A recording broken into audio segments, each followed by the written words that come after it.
commencé ces tarifs ou pas encore? Pas encore. Non. Pas encore, mais tu nous parlais déjà de marchés internationaux, de commerce international, de diversifier les marchés, etc.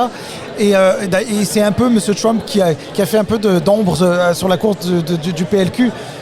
Donc, est-ce que tu estimes que ce que tu portes comme voix est encore plus pertinent aujourd'hui que ça l'était il y a quelques semaines, quelques mois?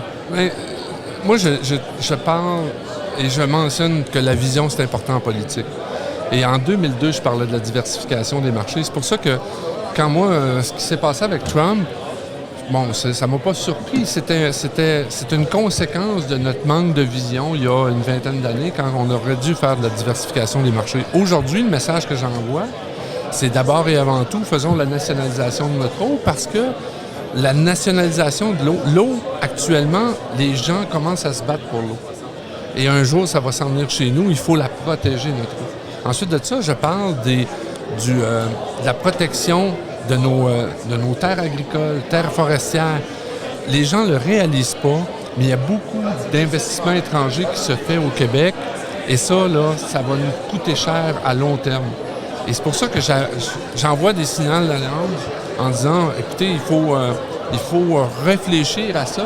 Et ça fait, malheureusement, je trouve ça plate que dans le discours politique actuellement, on n'en parle pas. Surtout la nationalisation de l'eau, la protection de l'eau. J'en reviens même pas que c'est pas abordé, puis que même la CAQ ne fait strictement rien quand c'est un enjeu. En réalité, il y a juste Olivier Primo qui en parle, et moi.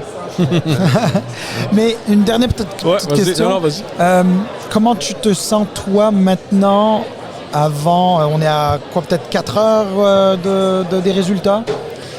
Moi, je suis arrivé et je suis un peu fataliste dans les choses arrivent parce qu'elles doivent arriver. Moi, je suis porté avec un message pour le futur, pour bâtir le Québec de demain. Et je me dis, bon, les membres ont eu l'occasion d'entendre ce que j'avais à dire. On a envoyé des courriels. Vous savez, dans la population générale, ou même quand les médias traditionnels ne sont pas très portés à nous donner de l'espace, mais on a quand même un accès aux membres. Et je pense que c'est maintenant aux membres de prendre leur décision sur quel candidat ils considèrent qui est le meilleur pour représenter le Parti libéral aux prochaines élections.